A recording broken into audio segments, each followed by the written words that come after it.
Welcome, today in front of me Xiaomi 12 Pro, and I'll show you how to scan QR codes with our device help.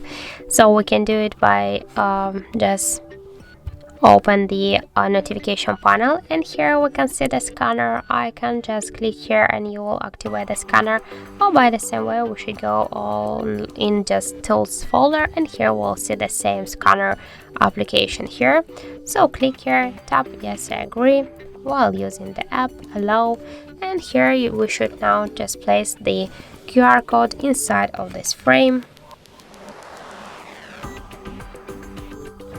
After that, we'll just wait a second, and here, as can you see, as the result we got here the link, the Wikipedia link, as can you see, and now we can go directly to website, and as can you see we'll find this QR code here.